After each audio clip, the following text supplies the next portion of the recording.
If you're tired of corporate media bowing to fascists and fundamentalists, check out The Collective. It's a grassroots, creator-owned platform for people who believe in liberation, not empire. At The Collective, you'll find fiery essays, sharp satire, and thought-provoking articles from today's boldest, justice-minded writers. Plus, you'll get real tools to create change, like scripts to contact your congresspeople, guides to push back locally, and a nationwide directory of Black and queer-owned businesses. Use promo code RADICALLOVE for 10% off a yearly subscription. That's a savings of 20% off the monthly price. Visit thecollective.com. That's TheQuollective and become part of something that resists, reimagines, and rebuilds. This is Radical Love Live, an ongoing series of conversations with thought leaders exploring faith outside the boxes, hosted by Mark Dilcomb and Kelly Wilson. Hey, Mark, how are you? I think I caught you meditating there for a second. I'm great, thank you, Kelly. Hi. Wait, how great? I am freaking awesome, Okay, actually. thank you. I know, actually. You caught me in a moment of reflection. I was just thinking about the first episode that we just recorded with John Suarez, who's going to be our guest on this episode. And it really caught me off guard in the moment of, because it's not cliche when I say I'm freaking awesome, but I was just kind of in that moment of processing his story, and how it's not unique. And it is unique because it's John's story and only John can have his story. Mm-hmm. And it's deeply authentic, but yet it's not one of a kind in that his story and unfolding is the story of so many as well. And how beautiful that is. Mm-hmm. So, yeah. With that, and for anybody who's coming in on this part 2 of a 2-part episode, with John Suarez, the author of The Outsiders Banquet, A Journey in Healing, Overcoming, Processing, and Evolving. We encourage you to go back and listen to the last episode. Yes. John talked about his background and process. But I tell you what, I'm inspired. Like after this, I think I'm going to go home or find a coffee shop somewhere with my notebook and do some writing, because it's really, I'm feeling inspired. And it reminded me, I've been getting lots of like messages, how you get these, cosmic messages. Yeah, you run into certain phrases and statements all in a day, and you go, okay, somebody's telling me something. Is our friend Meg Calvin, who we've had on the show, absolutely, helps authors birth their books, posted something. This was about a week ago. She said, writing your book is the most ethical thing you can do. Someone is longing to be served by what you have to say. And just that thought of, there are some people who write for fame, some people who write for revenge, some people who write for, for a living, for good for marketing or whatever. Yeah. But the most generous thing is just to write, to share, and hope that it touches somebody. I love that. Yeah. And Thanks for that's sharing that. Yeah. And I feel like that's what this book does. So I hope if you are listening, that you jump on Amazon and order or pre-order. It's launching December 9th. Again, it's called The Outsiders Banquet with John Suarez. So John, welcome back. Thank you. Hi, John. We'd love to talk a little bit about, we've talked about the process of this book, but love to jump into it. It is a wild ride. I don't know how I would describe the genre, because it goes, there's definitely a spiritual sense to it, but some of it is in modern time, and some of it, there's like a time travel, like a little bit of like a Wrinkle in Time sort of meets meets the children's Bible, and uh, how would you describe this book? When I was writing it as a book already, I was really struggling to classify it because like you said, and so it just appeared to me, I'll just call it a spiritual anthology. Okay. Oh, that's nice. That's That's nice. nice. Yeah, there's a dreamlike Spiritual quality anthology. to it, but then, some parts of it are really grounded. Here we are in this coffee shop or this club, and people are doing things like there's, some visceral, physical sensation as well. So it's not just kind of like a spiritual manifesto. So tell us a little bit about what the what some of the stories are that The came to main, you. the main character is Elliot Natividad, and he's a writer. And Mhm. and when we go into the story, he just doesn't have inspiration anymore. He feels like he's writing about people, but his editor is not feeling it. He's not feeling it. And so all of a sudden he just woke up, first century Palestine, and he just realized that he was out of place, out of time. And then he just collapsed, and that's how he met Martha. And he thought he was just dreaming, but he was given a token when Mhm. he woke up from the dream. And so that's how it started. He got very interested about that. And then, come to think of it, his longtime friend who works as a barista, Mhm. he realized to be the real prodigal son of the Bible. Mhm. Mhm. And that's the second I love that. I chapter. love that he's got some Vegas stories. Like Uh-huh. what happened in Vegas didn't exactly stay in Vegas in this one. Uh-huh. And so, but that second chapter is not a time travel anymore, but there's a scene there that that requires our reality to be pierced. And so there's a surprise there on how they managed to do that. And Mhm. then we also have a chapter that talks about an autistic child. There's a Mhm. chapter about a two-spirit chief. Oh, wow. And there's a chapter about recovering evangelical preacher. There's a chapter about library custodian who helps other people find what they need in the library. Mhm. And there's my favorite, the Sunday school teacher, Sarah, who is now a quantum physicist. And Whoa. there's also another scientist who grows this big tree that gives you gold and silver fruits. And we have 13 of those characters.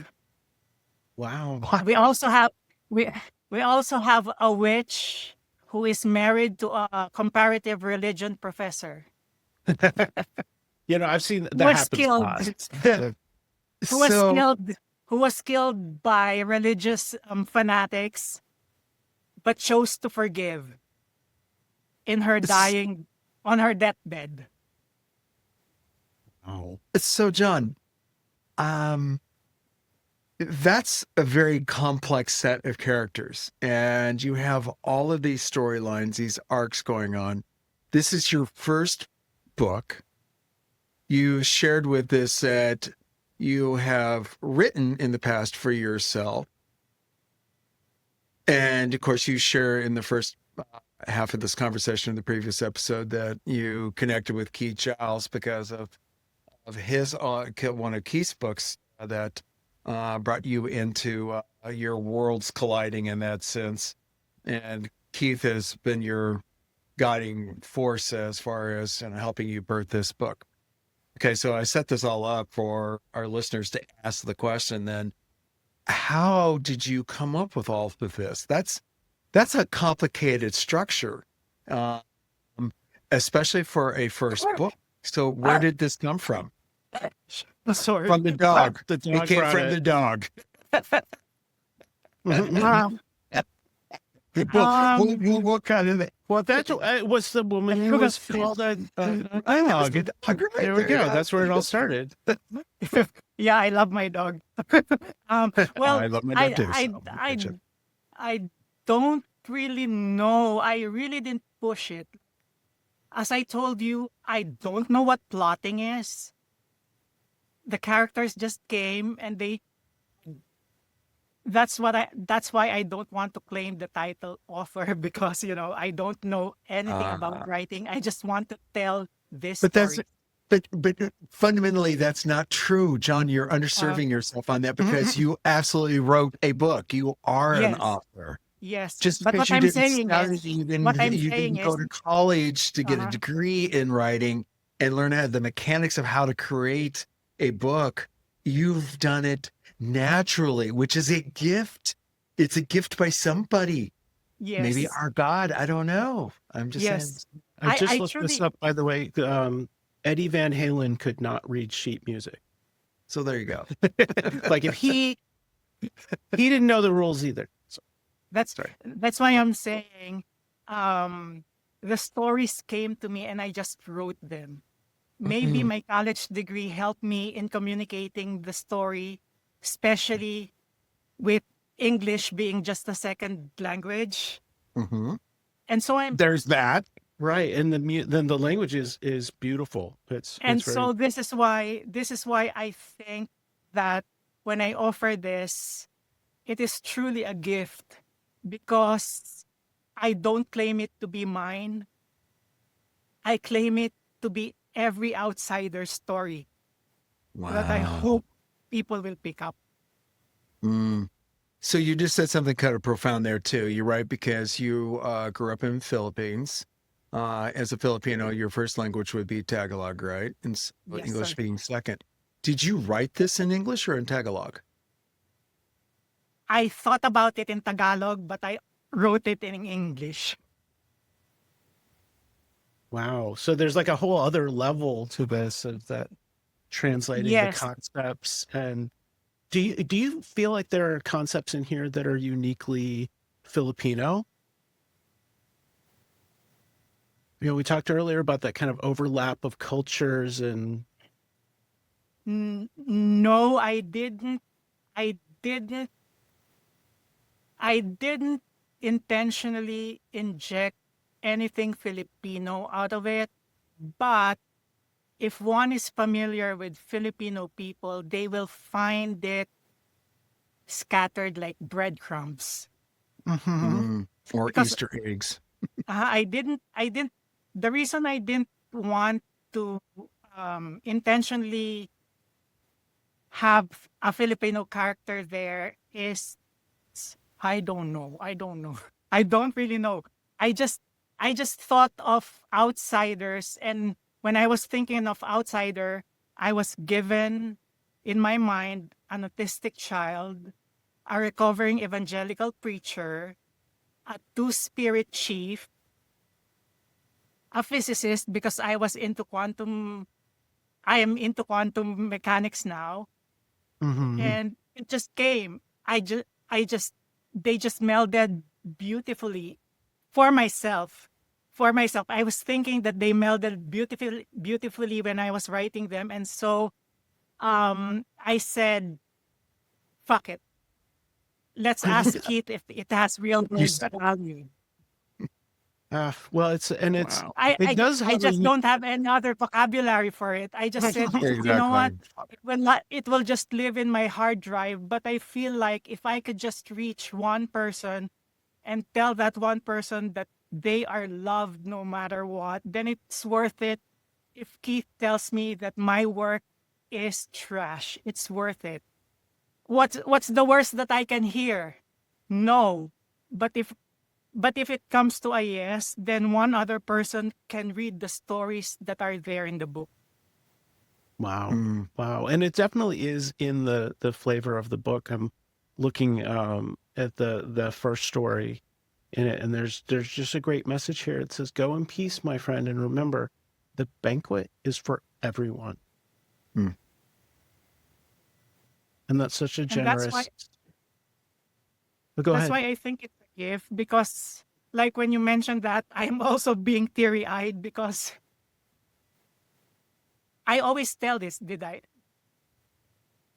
write it? It's not original. I must have heard it from somewhere, but it still gives me a pinch because in my heart of hearts, I think it's true and people need to hear them. Mm-hmm. Mm-hmm. And I can tell you they have such a big heart here. Um, a lot of your emotion comes through. Mm. Wow. I'm kind of stumped a bit. Well, I'm curious about the quantum element. I know Yeah.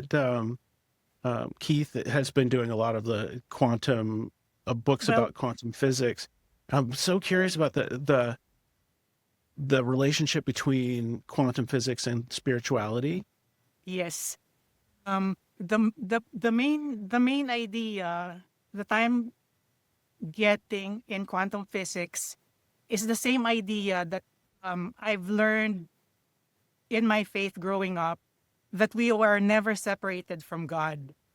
And in quantum physics, we have this principle that Einstein said, spooky action in a distance.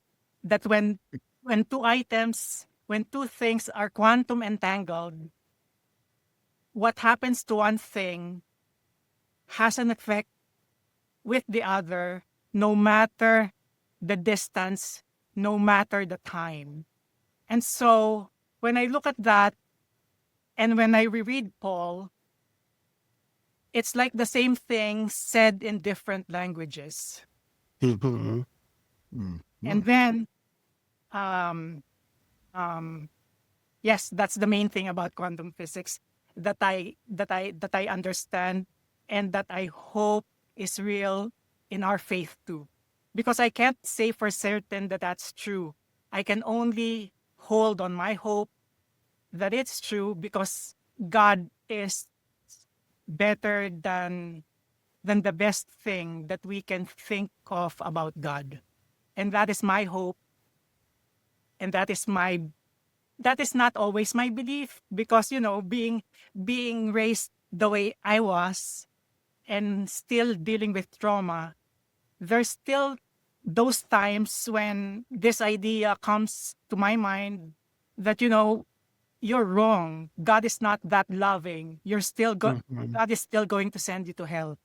Sometimes I still believe that, but I just hold on to my hope that what I experience about God is true, but I could still be wrong. But I'm willing to take that risk because the God I'm hoping for is so generous. Mm-hmm. Wow. Mm. That is powerful. So, go ahead. oh, Go ahead. I was just going to ask, are you still involved with church or spiritual community, or do you practice spirituality your spirituality in a different way? Um, my my my take on this is if somebody wants to invite me to come to church with them, I will still go, but I just lay out my cards that this is what I believe.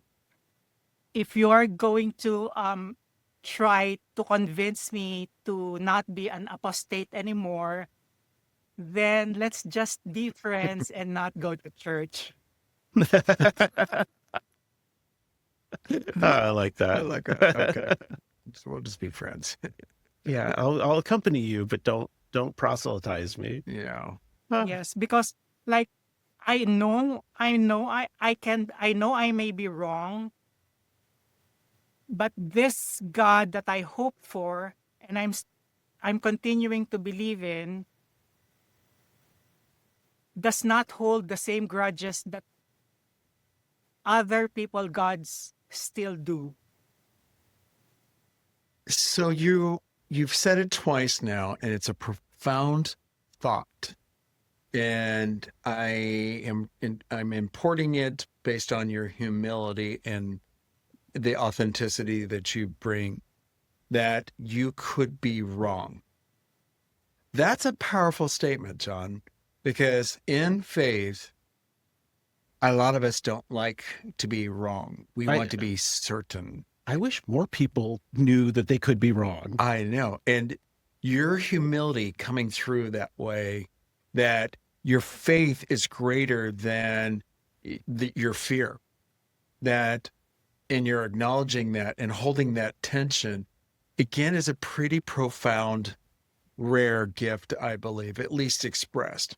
I feel similar to that, but I also like to be certain about the way I approach our God gives me comfort in the certainty, and I will stack it against somebody's certainty that sees a shared faith, and I'm talking in the Christian faith, how I see our God, how I see the teachings of Jesus in a way that makes me, but I don't use your word like that. I don't have the vocabulary to say, if I am wrong, but I will still be there. So thank you for No, bringing that out. but it's the only honest position to occupy. Like for example, I can't know for sure. I'm not educated in that way. I don't have a PhD in theology. The only thing I can share about is my experience. And if my experience is correct, then my hope for the God that I hope for, that I lived with for 55 years, is still better than how so many people present God to be. And so in a way, I have a certain level of certainty that my bet is kind of right. I love that. I love that. And what else can you do other than, I've had that experience where I go to a church or I hear, watch a religious program or listen to a podcast or something, and I know in my heart that what they're saying is not right. I can't always put my finger on exactly why. Sometimes I can say, well, you're reading that verse out of context or whatever. But sometimes I can say, everything they're saying can be supported by scripture, but I know in my heart that the tone, the attitude, sometimes the inherent cruelty, the pleasure that people get from living in that cruelty doesn't feel right, and it doesn't reflect the God that comes to visit me when I pray. And I think you can know that. I mean, you can't necessarily, it's like, Herman Hesse said a long time ago in Siddhartha, I said, wisdom is not communicable. Yeah, that's correct. He did say You that. Thank you for bringing Herman into this, and specifically Siddhartha. My high school reading is finally coming to. What's the one book that I remember from high school? And it's actually Siddhartha. Yeah, that notion that wisdom is not communicable. It's not. You can't make somebody else wise with your own wisdom. It's impossible.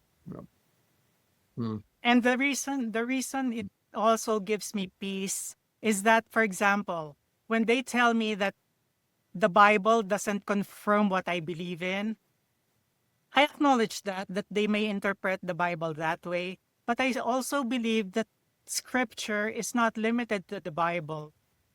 The world is Scripture. The cosmos is Scripture. Experience is Scripture. Your words are Scripture. And so, for example, when people tell me you're still going to hell and you're going to be burned for all eternity with no reason to it, you're just going to be tortured, when I look at the world doesn't echo that. For example, when a tall tree dies and it falls on the ground, it becomes a nurse tree to be a bed where other species grow on. And if God created the world that way, surely humans are I don't want to say more important, but humans being the masterpiece of God's creation cannot end up being burned for all eternity with no purpose at all, just to suffer for 80 years of sin. I don't think that God is that way. God restores all things, is my belief. And We just got and the a earth shows sermon that. there. Right. And the I earth love shows that. that. Nothing goes to waste in the earth. Wow. So, yeah. John, I must say, you had said earlier that well, you cannot be sure because you don't have a PhD, and I'm thinking, okay, I know quite a few PhD folks, and I don't think that they have any certainty of anything else. They've learned not to be brittle, but but what you just delivered was PhD level. Like, it's pretty profound theology, which again, I will say back to you that your your journey is a reminder to us all that we all develop our own theologies. We all experience our God in our own way. And what you just said was very profound. Everything that we do is scripture, because you're absolutely right. We're not living outside the world of our God. There's not anything that's non-scriptural. I have just never said it that way. And thank you for saying it so beautifully, so You're welcome. crisply. That is gorgeous. Yeah, I love that. The world is scripture. And if you think about it, the world is, this is one of the things that strikes me sometimes, like creation is so ridiculously, prolifically, unnecessarily beautiful. If you study any one family of animals or plants, say I'm just going to look at how many kinds of fish there are, or I'm just going to look at how many kind of bugs there are.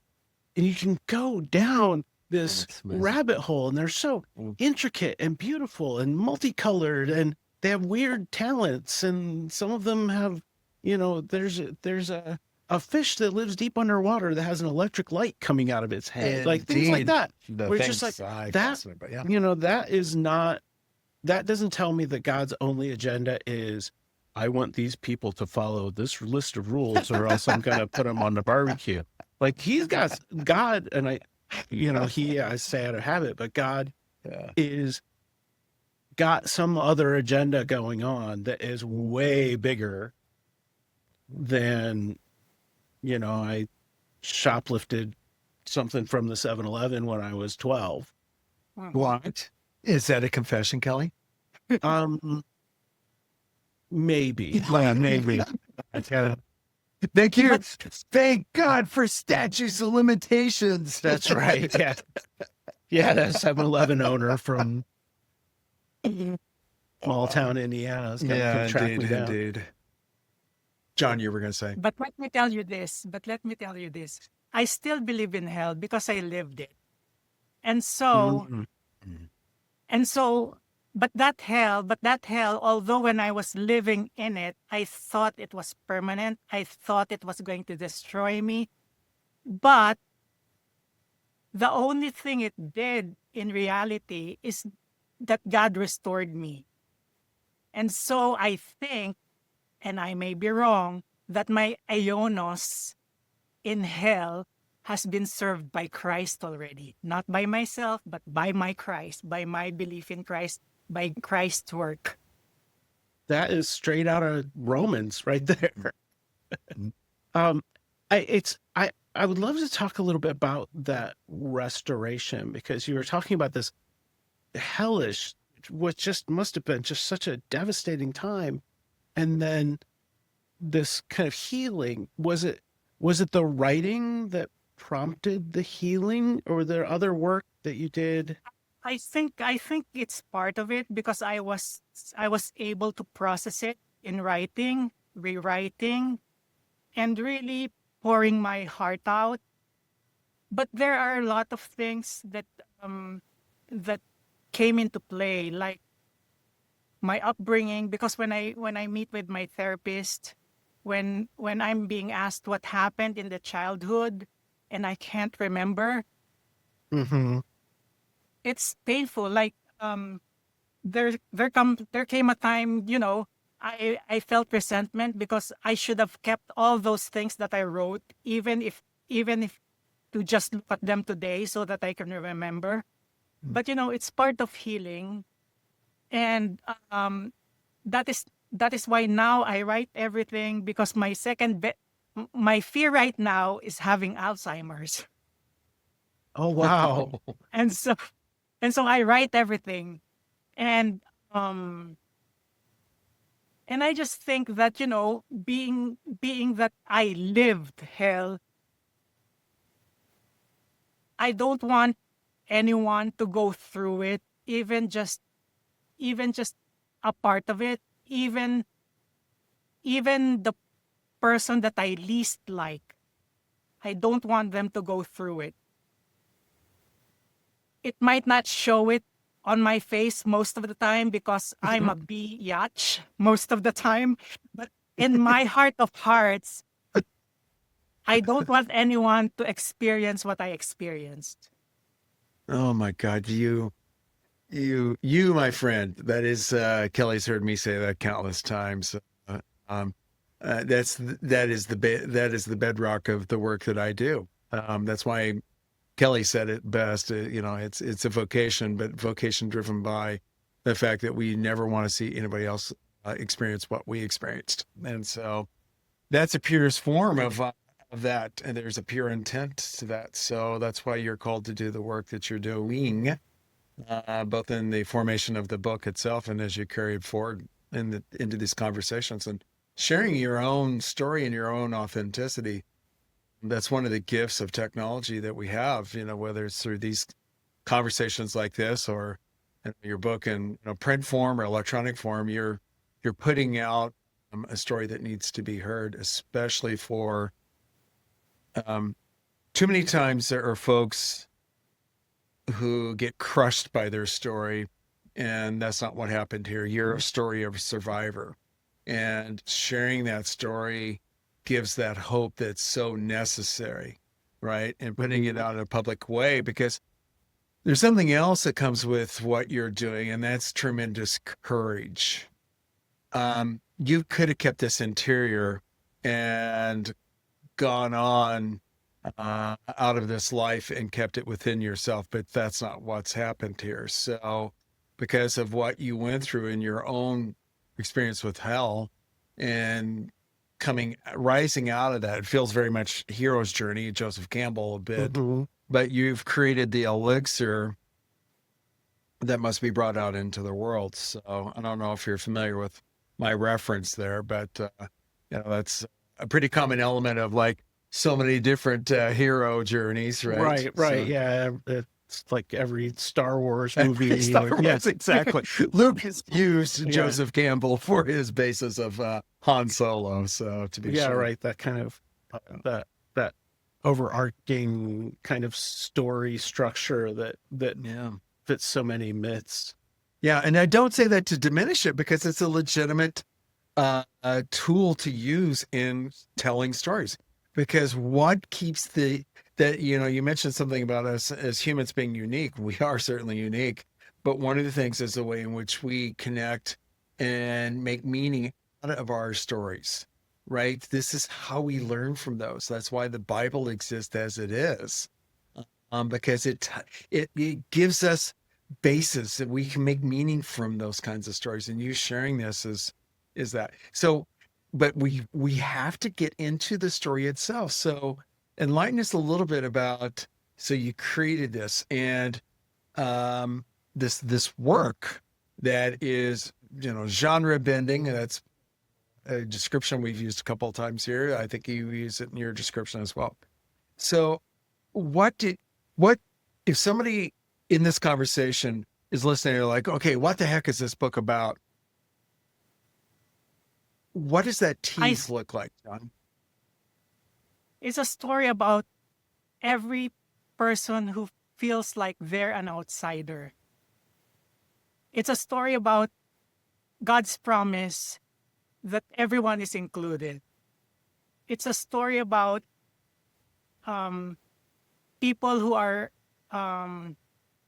relegated to the sides, people who are damaged, people who are told that they don't belong, people who are told that they're not enough.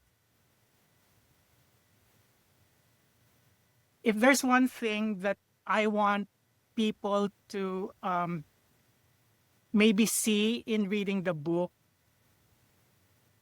it's that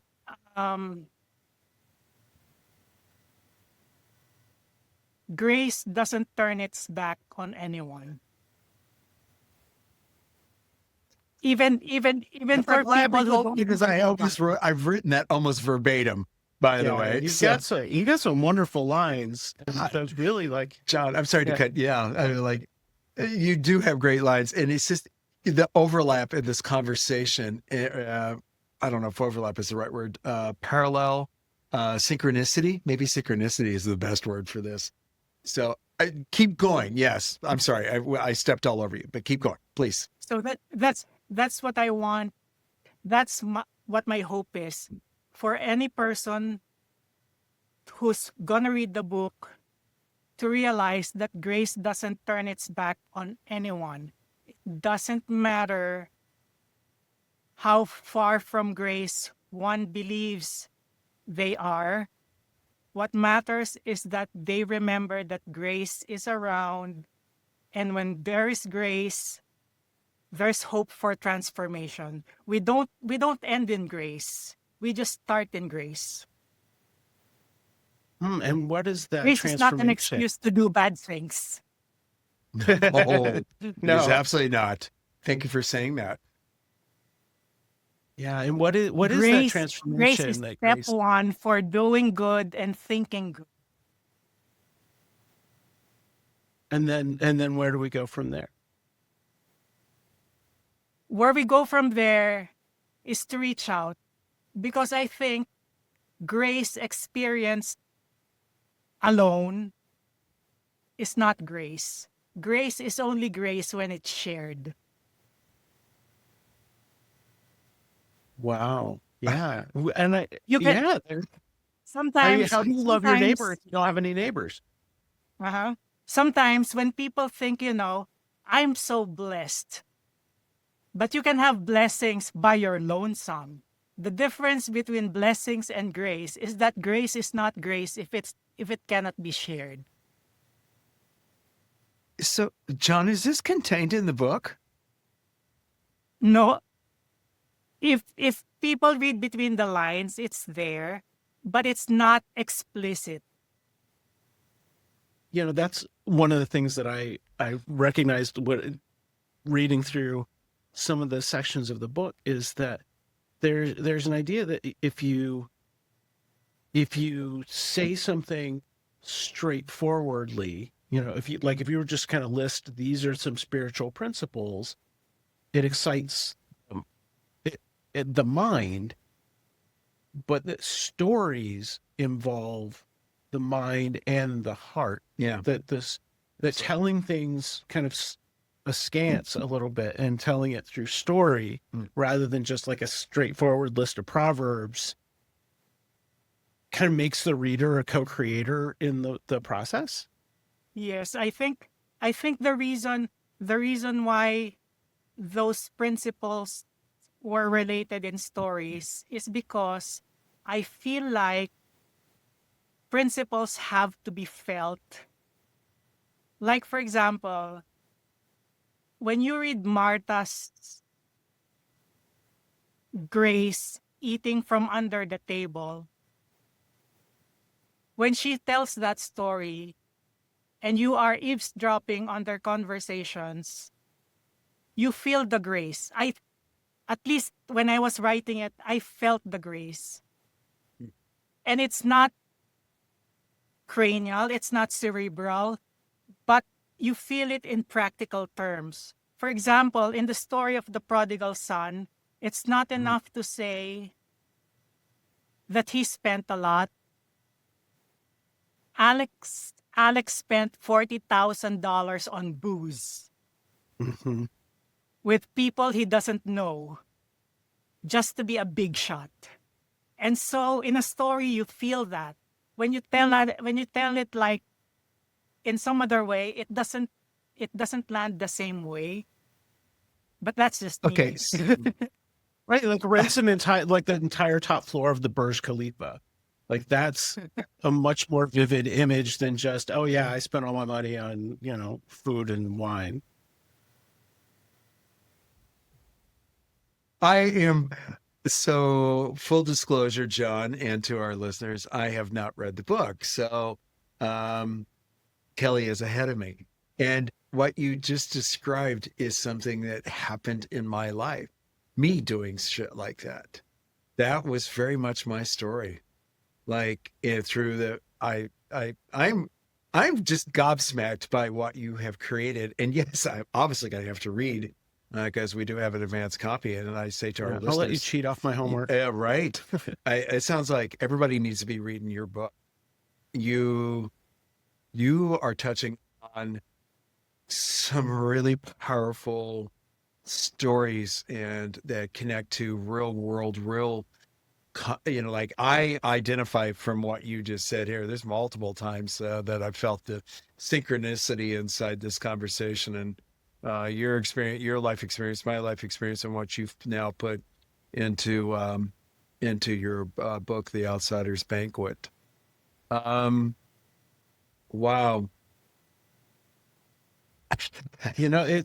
It's interesting. There's so many different kinds of outsiders, and you've hit a whole range of different kinds of people who don't fit the mold. I think this would be a really good book for like reading groups in churches, and particularly of people who question some of the dogmas, or because even that can make you an outsider. If you go into a church and start going like, why do we say we believe that? That alone can make you feel like an outsider.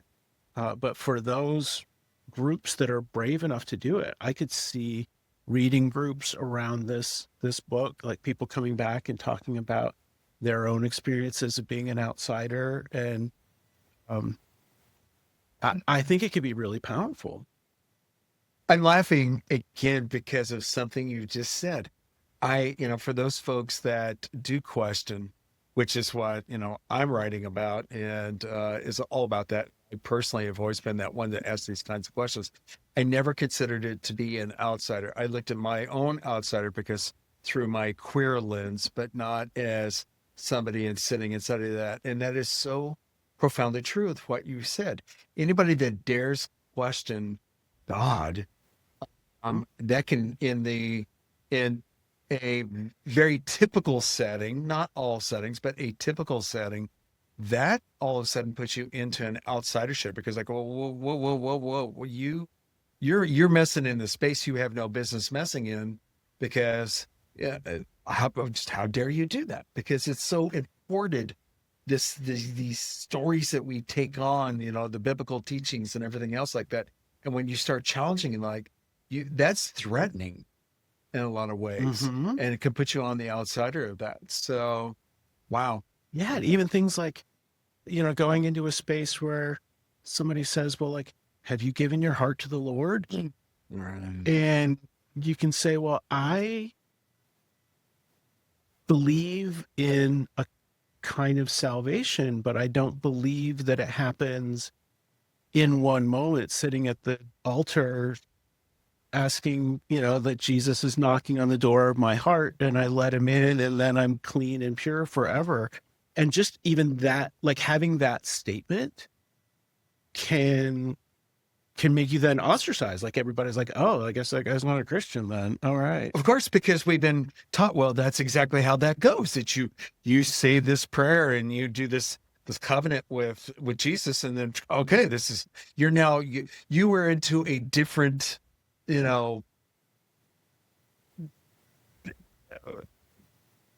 experience religion. I don't know what the word is, that transformation that supposedly happens. I know that's not what happened. I mean, have I been through baptism? Of course. And did I say whatever we say in that? And of course, in the Episcopal tradition, we have a number of creeds we say over and over and over, and we'll say the baptismal creed is part of somebody else's baptism, that all of that. But do I import it like that? No. And you're right. And we then become outsiders in that because we don't have the experience that we're told that we're supposed to have. Right, right. Or even that's one of the things that used to frustrate me about the Catholic Church, is that I go in a Catholic church and they say, you can't take communion because you haven't gone through the confirmation and all that. And I'm like, are you kidding? Like, I was just talking to Jesus in the car. Exactly. Like, I actually yelled at my mother-in-law about that. It was because a friend of hers is Roman Catholic, who said, she's like, well, you can't take baptism or take communion at a Catholic church. I'm like, says who? right. Yeah. It's between me and Jesus. Thank you very much. Nobody's going to tell me that. I'm sorry. Oh, John, by the way, our guest is on here. We were just totally tangential here. Right. Like that. Right. But that whole, I'm just saying that, that there are lots of kinds of outsiders, and the people listening might be saying like, yeah, that's one of the reasons. That's why I don't go to church anymore. Yeah. Or even like, that's why I didn't go to Thanksgiving with my family anymore or something. Because I'm an outsider. Yeah. The outsider's banquet. That's the thing too about the idea that Jesus is knocking at the door of our hearts. I do believe that too, but the thing is, I don't believe that Jesus is knocking on our hearts for him to be able to sit on the throne of our hearts. To me, and I can be wrong, Jesus is knocking on the door of our hearts so that we will open our hearts and go out of our hearts with him to wash the feet of outsiders living outside our heart. You are blown my mind, dude. John, you are a walking, talking. I love the way you're flipping things on their head. I mean, it's wow. Yeah, we gotta help you get this work out into the work, man. I'm sure somebody somewhere has already said that too. It's just that when you look at the world, it makes sense. Only gatekeepers will think that Jesus wants to be enthroned in our hearts to make sense, because even in the gospel, we don't see that.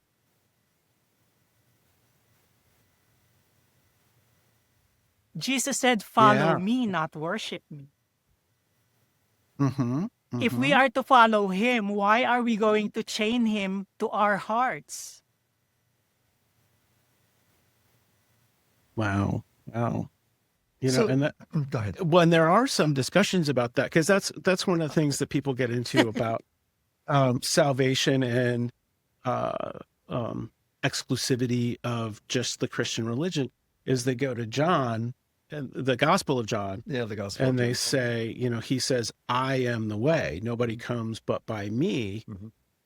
And then totally mess it up. But yeah, I'm sure that's where you're going, right? Well, it's just saying that pulling an English translation of something that has been filtered through, through the centuries, and say, I know exactly what that means. When somebody comes up to you and says, I am the way, the truth, and the life, you know exactly what that means. Like, it's already weird. Like, it's already a weird statement. Yes. To be like, I'm the truth. I'm the, what does it mean? I am the life. That absolutely means I have to say this very specific prayer on my knees and then I'm a Christian. It could mean that my way is the way that's going to get you closer to God. Like, if you follow me and the way that I'm going, it's going to get you closer to God. Well said, my friend. John, I got to ask you, so your faith, your theology, and I use that word because this entire conversation, anytime we talk about God, is the theology and how we get to where we are, our beliefs, and so we hold it, and that's the best word I can think of to use for that. Has this been throughout the course of your life, this development, this growth, this path? Yes. Yes, I've always found exclusivity to salvation odd, because I was, even as a child, I thought, if God if God really wanted us to recognize God as a singular entity, then God should have made it clear. Otherwise, all this confusion is God's fault. And if I am to believe, if I am to agree that God is omniscient, God is omnipresent, God is omnibenevolent, and God is, what's the other one? There are four that I always think about. There are four that I always think about, and I've agreed to believe. They can still be wrong. God can still be the punitive God there is. But if I am to agree that God is all that, then there has to be a reason that God allowed us to have so many faiths. I'm not saying they're all correct. I'm just saying that there's a possibility that they're all wrong too. And so we just have to make the best of what we have. I could talk with you all day long. So I was just writing an element to the book just this morning that came to me last night about I use the word oneness, and I don't use it as sloppy. I use it very clearly, distinctly, and purposefully, because I do believe in our God, our oneness, and that in manifest in Jesus is one church. And that's the context. Let me setting that up. So I write about the one church, and knowing though that the denominations that we have and all of the manifestations is the human approach trying to comprehend what is Jesus's church, that the church is always and will always be one church. It's our human condition that makes it into multiple churches, small c, but there is one capital C church. And called to our oneness, that is the ultimate for us to reassemble and repair, restore, because the church itself is not broken. The church is not broken in any way. It is our approach toward it that creates the brokenness, because that's on us. But Jesus created, there is that one church. And just what you just shared there, and I think people can get weirded out about the notion of one church, oneness, and our God. But isn't that manifestly true if we believe this? So, when in a monotheistic way, and that's a human convention, God shows up unlimited ways, in infinite ways, and still can be the one. And it's holding the tension of the both and in all of that. And unfortunately, in our world and our cultures, we do a really shitty job with that, right? Because we're so infused with binaryism and the lack of context that we just have to see things for face value. It's like it's very primal. I was thinking about this morning, and again, not about me, it's about you. You're our guest, but I'm trying to make a connection here. We are wired primally, if that's a word, at the primal level, better way of saying it, that we have to make assessments, fight or flight, and I'm going to be kind of blunt here for a second. Bear with me, Kelly. Cover your ears. Are we going to kill it or are we going to fuck it? Right? We have to we navigate through life at a primal level in this way. But that's our default in order to stay alive. And so for us to think about these theologies that we have about our God, our faith, our church, requires context and contemplation and in these kinds of conversations, and you writing your book and sharing your story out there in this world. This is how we lift ourselves up, and then we get to touch our God. Did any of that make sense? Mm-hmm. Mm-hmm. Okay. Yeah. When I talk about my faith, I always lay out my cards. I always tell people that I look at my faith and I look at the world with the lens of Jesus, because Jesus is my lens to the divine. Jesus is my umbilical cord to the divine. But it doesn't mean that it's the only divinity that I recognize. Because if I believe that when I look at somebody and I see the divine in them, then I will just have to see the divine in them regardless of what masks they wear. Wow.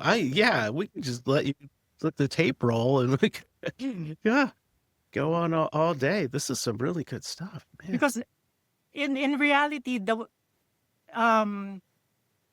way I think about my faith, even when I am using Christian jargon, it's still a mask. I still cannot comprehend the infiniteness of the divine.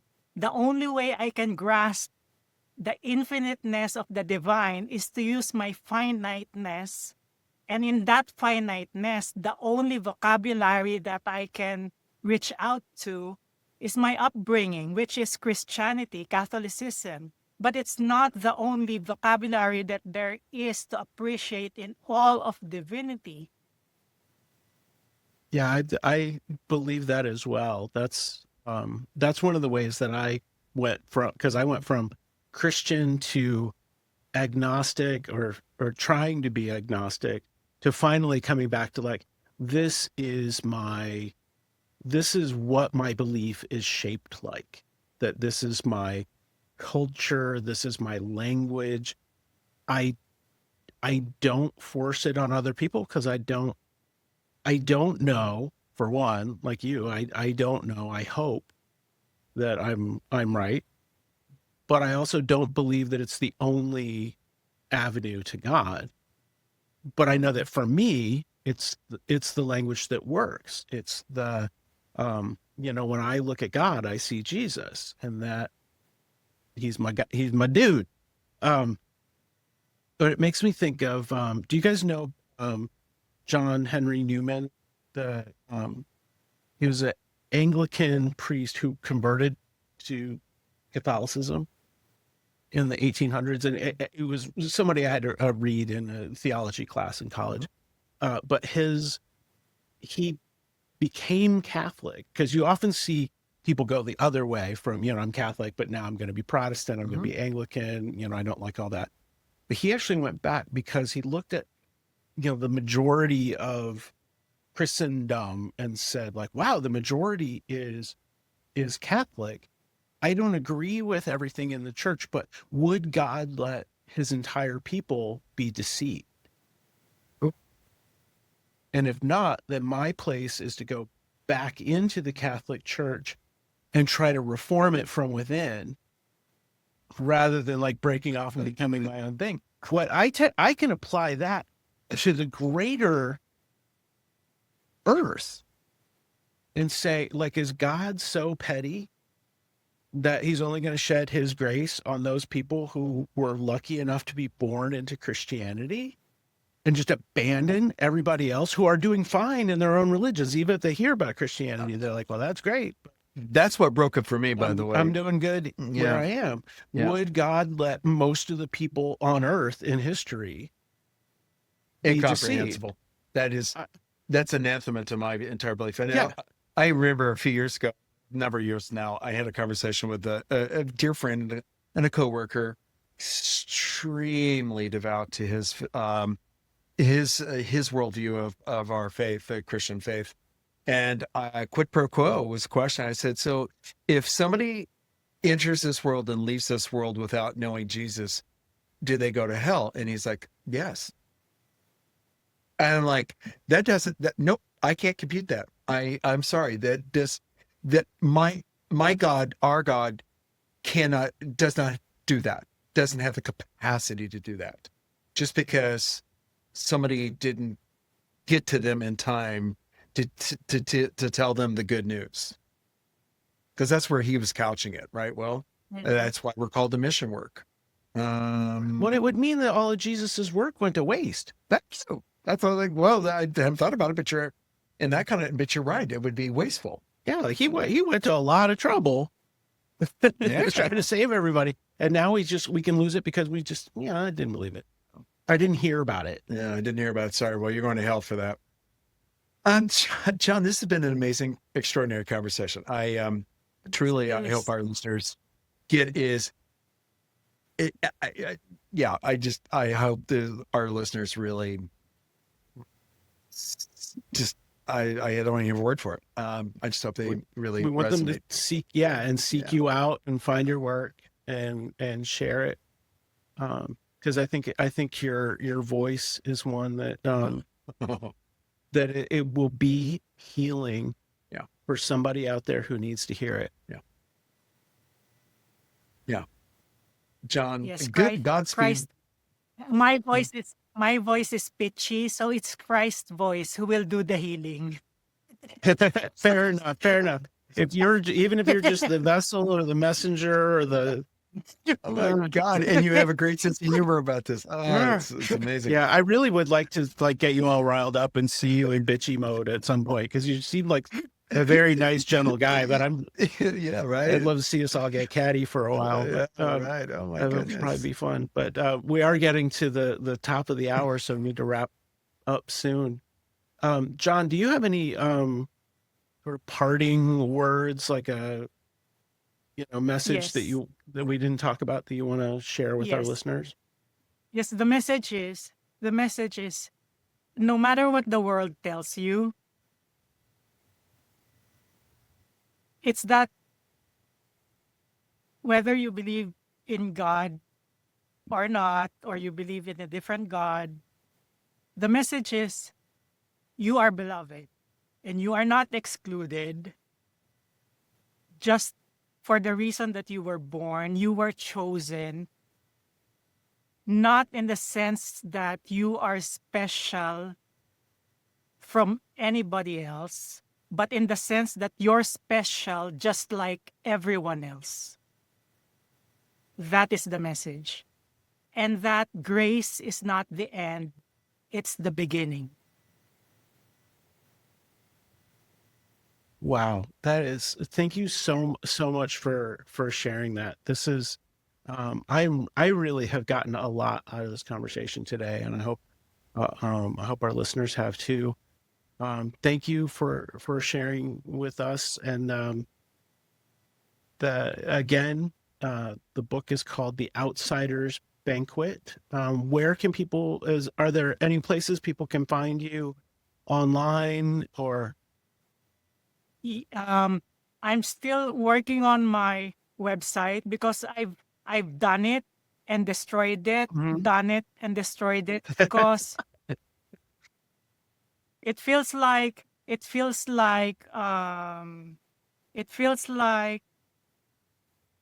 about me, but it's not about me, it's the message. So I'm having a hard time. So they can just find me on Facebook, John Suarez. That's it. All right. Yeah, it's hard to self-promote when you're humble. But I know that you can also you can find the book where books are sold. You can go to the Quoir.com website. Yep. Amazon. Yeah, Amazon. Well, thank you so much for spending time with us. This has been really great, and I hope we can stay in touch. Thank you, John. Thank you so much. I appreciate you too, and I'm so very grateful that you gave me this time. Thank you so much. Thanks for listening to this episode of Radical Love Live, hosted by Mark Delcom and Kelly Wilson, recorded at the Bravery Studio in Garfield, New Jersey. All rights reserved. Find our episodes